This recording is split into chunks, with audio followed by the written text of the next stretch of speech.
Mainit na pinag-uusapan ngayon sa social media ang espekulasyong nasa dating stage na raw ngayon sa SB19 Ken at ang Asia's Next Top Model contestant at Pinay supermodel na si Jenica Sanchez.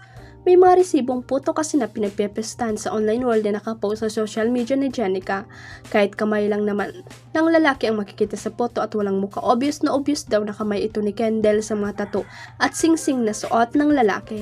Napansin din ng atribidang netizen na magkapareho ang bags na gamit ng P-pop king at supermodel. Pero mula raw nang umingay sa social media ang chika sa dalawa, ay bigla ring nawala ang mga viral photo, na delete ang mga resibo at bigla na rin daw nag-unfollow sa isa't isa sina Ken at Jenica. Pero maraming fans ang hindi naniniwala sa issue. Nagkulab lang daw sa isang proyekto ang dalawa dahil parehong mahilig sa passion sina SB19 Ken at Chen. Komento rin ng ilang fans at casual mukhang hindi kasabet ng solid fans ng malima na may girlfriend ang P-pop kings, kaya raw hindi ma-flex ng boys ang love life nila sa publiko. In fairness, marami ring fans ang nagsasabing full support naman daw sila sa personal lives ng mga idolo, kaya naniniwala silang walang anything romantic na namagitan kina SB19 Ken at Jenica.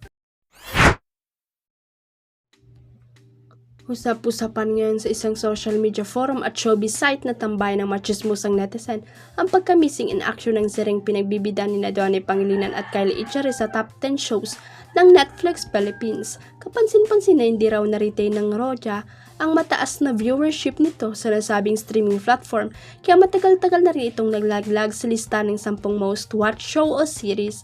Sa nasabi ring social media post, mababasa ang mga hindi kaaya-ayang feedback o negative comment mula sa dating viewers nito na bumitaw na raw sa pagtutok. Sibing Gris lang daw ng serya ang mahusay na pagganap ng mga batikang artistang kasama sa nasabing serya gaya ni Lorna Tolentino, Janice De Belen, Joel Torre at iba pang supporting actor. Pero waray daw ang acting ng yung actor na nasa main cast, kuda pa ng mga intrigera at nagmamagaling ng cyber citizen. Mahusay naman daw sina Tony at kaya nakukulangan lang daw sila sa acting ng mga ito, lalo na sa action scenes. Hindi nga raw bagay sa dalawa ang mag-action, hilaw na hilaw pa raw sina Tony at Kyle. Huwag kalimutang i-click ang subscribe button at i-ring ang notification bell para sa latest at legit chika updates.